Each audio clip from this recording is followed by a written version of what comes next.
What up, what up, what up? Welcome back to Cedric's Combat Corner number 45.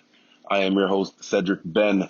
Today on the Triple C's podcast, we'll be going over the return of the Legends fight/exhibition between two of my favorite fighters of all time, Iron Mike Tyson and Roy Jones Jr. Now, Mike Tyson is definitely a household name, but not everyone knows who Roy Jones Jr. is. So just to give you a quick, brief summary on the details of these guys' career, Roy Jones Jr. is my favorite fighter of all time. During the early 2000s, when I was in my amateur competing career, he was the pound-for-pound man of the boxing world. I studied all of his fight studies, studied his career. He started out at 160 and went all the way up to heavyweight and won titles all along the way. He's beat Hall of Famers like Bernard Hopkins when Hopkins was still in his prime. He beat James Toney when Toney was still in his prime. Vinny Pazienza, who was on the ballot for Hall of Fame this year, in his prime. Bunch of guys. Lou Del Val, who was my favorite fight to watch from Roy Jones Jr. Like I said, moved all the way up to heavyweight to beat John Ruiz. Great career, Hall of Fame career, first ballot Hall of Famer. He took on Iron Mike Tyson. Most people know the name, but most people don't know the details of the career. This guy won the World Heavyweight Championship when he was 19 years old. 19 years old in the toughest, strongest weight class in boxing, and this guy at 19 years old was beating up grown men at the world class level. Before he won his title, he had some good wins against guys like James Tillis, Mitch Green, and then after he beat Trevor Berbick at 19 years old for the World Boxing Championship, he defended the title against guys like James Bone Crusher Smith, Tony Tucker, Terrell Biggs, Larry Holmes, who might have been a little bit older but was still good, Tony Tubbs, Michael Spinks, Frank Bruno. Man, Tyson has had a very good career, very successful heavyweight career. And after about 15 years of being retired at 54 years old, decided to make a comeback against Roy Jones Jr., who was 51 years old.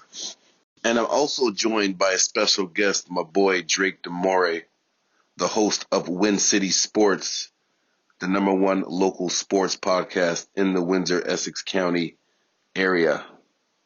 So, yeah. All right, man. Tyson versus Jones Jr.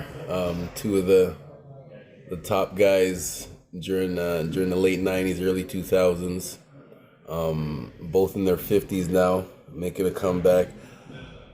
You know, as a boxing coach, of course, a lot of people were asking me, you know, what I thought of the fight, who should they put bets on, and to be honest with you, I was just hoping that nobody got seriously injured, because you know there's a reason why professional athletes retire when they're in their mid to late 30s.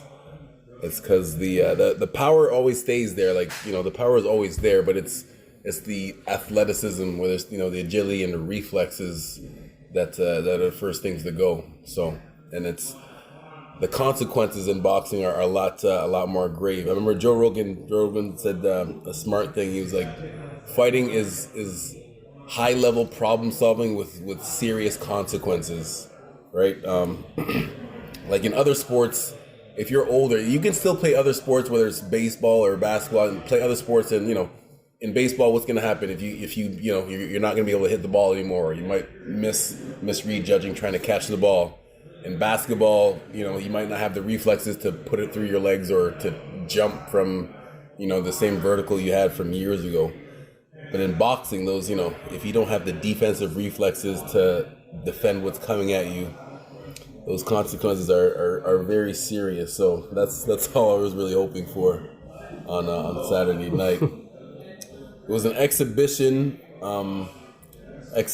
slash real fight. Just to give everyone the rules of a regular exhibition is supposed to be there's no winner or loser. For everyone that's complaining about that there was no winner or loser named, they're not supposed to be wearing loser. They're supposed to be wearing 16-ounce gloves, and the intent is not to go for for the stoppage as in a regular match, just to really put your skills on display. There were slightly rules changed for the fight. Again, it's supposed to be exhibition, but they used smaller gloves, 12-ounce gloves instead of 16-ounce gloves. The rounds were 2-minute rounds instead of 3-minute rounds, which again was better and I guess was safer for the fighters. And I think that was really the only rule change. But just to because we're kind of talking about the whole exhibition aspect of it, because it was. I guess to kind of go back on that too. You think that there was a chance that anything like getting to that moment, and Mike Tyson just sees his opening. Yes, it takes one shot. That's kind of what you're getting at before, right? Yes, exactly. And the one thing that I've been hearing from people are that they're saying that Mike Tyson was taking it easy on Roy and this and that. No, I do not think he was taking it easy. I just think he did not have the reflexes to pull the trigger that he wanted to. Okay. He was beating him to the body because that was really, against someone that moves around, that's your best chance to slow them down is by punching to the body. If you would have aimed more to the head, Roy, you could see how much Roy was moving around and just aiming specifically at his head. He still had enough reflexes. Again, they're both 50-year-old men. Against a young hungry lion, it would be different. But against another 50-year-old, Roy still had enough reflexes to be able to have good head movement to avoid the big punches. So it's not that Mike Tyson was taking it easy on Roy. He was trying. He's 54 years old, man. Like, I gotta remind people of this. Like, well, and then he said at the end, he said that he is open to doing more of them. Would you be open to watching more of them, or again, being open to watching and wanting to watch are two different things. I didn't want this. And I know I might sound kind of contradicting because I am a boxing coach, so I help people learn how to fight and learn how to defend themselves. But at the same time, I'm number one on safety first. Yes, box again. You don't play boxing. This is not something that you. I mean, you can get into it for the workout, but as far as the sparring, specifically competition ready type boxing, I don't think that someone past the age of regular athlete age, which is mid to late 30s, should be doing lots of sparring, let alone competition. So I mean, don't get me wrong, it's okay to spar once in a while, especially if you're doing like technical sparring. You can go hard randomly once in a while, but not just for the fun of it. I heard a lot of the money, or most of the money, went to charity, so that's a good thing. But I mean, there's lots of other safer ways to raise money to go to charity. Yeah, especially right now. Okay, so what you want to talk about the show, like the presentation? Oh yes. Thank you for reminding me. Because for me, as a kind of casual fan, like the whole thing was entertaining to watch. Mm-hmm. So I'm like, Mike Tyson's fighting, I'm gonna watch it. It's a cool event. Yeah. That's why I asked if you would want to see him do more. Yeah. Oh, and in that aspect, yes. Sorry, I didn't even answer that question before. Again, I see what you're saying, but watching, it's cool. Yes, I love watching his training videos and stuff like that. But just to getting punched in the head just for the fun of it. I understand. Someone explained to me before, it's good. It's a good inspirational story for people because he also battled depression and other demons, as they say, and to come back from this, it's an inspiration for some people. But again, you only have one brain, so you can break every bone and rip every muscle and ligament in your body. All that can recover. There's 3 words: permanent brain damage. There's no coming back from that. So, again, I'm a boxing coach. I coach boxing, but at the same time, I'm number one on safety. So, to answer your question, for safety purposes, no, I do not want to see them getting back in there. Yeah. For entertainment purposes, which is the reason why people are asking me this question. You're not the first person to ask me that question. For entertainment, yes, but listen, there's plenty of other boxing out there we can get for entertainment. He had his time. Yeah. He had his time. Okay, but that's just my opinion. Yeah, that's fair. But the production of the show I thought was good. Snoop stole the show for sure. Yes, very good, very funny commentator. And as much as I love hip hop music, a little extra too much concertness going on. Not sure if they needed more time getting ready or whatever it was, but what I wanted to speak about was the setup as far as, because there's no audience. Like there's some events, whether it's there's nothing they can do about football because you got to see the whole field, but other events where they show the ring or whatever event's going on, and they show like the empty crowd. I don't know, it just kind of looks awkward. But the way they had that set up, like that, I don't know, it looks like they had big screens right behind the ring, and all you saw was the ropes. You didn't see anything else but the screen and the ropes. I thought that was pretty cool. That's probably a model that other companies should probably take too. Yeah. Overall, it was good. I liked it, man. I liked it. I don't know. Again, I don't know about Mike. He's supposed to be starting some sports league tour with like Hall of Fame athletes from other sports competing in other sports. Boxing was supposed to be one of them. I hope boxing is not one of them. But just Hall of Fame athletes competing in other sports. He mentioned it in his post-fight interview, and I've heard him talk about it before. So I hope he continues on that and not in the ring. But one of my favorite fighters of all time. Both of them were my favorite fighters of all time. And yeah. We'll see. Just regardless of it's Mike Tyson, he gets in the ring again. You got to watch it. Right? One thing, and for the younger generation, because a few of my younger boxers actually texted me, and we're both like, yeah, this is so amazing. I'm getting to watch Mike Tyson live, and I'm like, and then it kind of hit me, and I was like, I guess for this younger generation, you're in there too. Yep. You guys never saw Tyson fight like live. So even though he's older, even though he's older, it's still cool for you guys to see him fight live. So I understand it, because then I thought about for myself. I got to see Michael Jordan play live, but when he played for Washington, so he wasn't the same player, obviously. But it was, for me, it was like, man, this is Jordan. I'm watching Michael Jordan play live, like in front of me. So then it kind of hit me. So I realized for like this younger generation, it would be cool. So I could and so I can kind of see how people are wanting to see him do it again. But again, safety first. Speaking of safety first. I don't know if you had anything else to say about that fight. No, I was going to say that's just a good point. The co-main event. All right, we have to do this one too. I don't know which one of the Paul brothers. I don't know which one it is. Against Nate Robinson, former NBA he's either 2-time or 3-time NBA dunk champion. Decided to get in the ring and have his professional debut. 3-time NBA dunk champion, and he's only at 5'10", by the way. He's if that 5. That's pushing it too. 5'10". So just to show you his athleticism. 5'9". 5'9". I lied. Sorry. It's on Wikipedia. With probably about so at 5'9", he probably had like a 40-something inch vertical.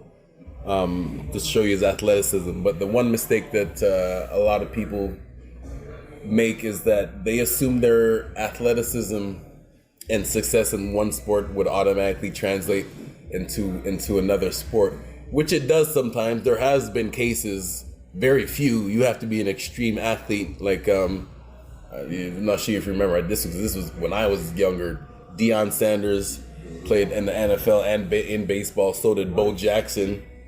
And off the top of my head, I forget. I know it might have been just a handful of athletes, a small handful of athletes that were able to make that transition. But boxing is just one of those, and MMA too. I need to add that in there. Is two of the sports that you cannot just hop in there just because you're a good athlete in that sport. Athleticism and skills are two separate things in every single sport, but in competitive fighting, boxing and MMA, that the difference between being a good athlete and having the skill level to have to compete at the highest level are two different things. So by now everyone, you saw the results, you saw the funny memes. Every year there's at least one moment that social media has a field day with the social memes, and that was this was one of it. So I don't need to elaborate on that. I just hope this was a lesson for people out there that think boxing or fighting in general is just easy. Takes skill to do this. I kind of, in a funny way, blame Floyd for making it look so easy.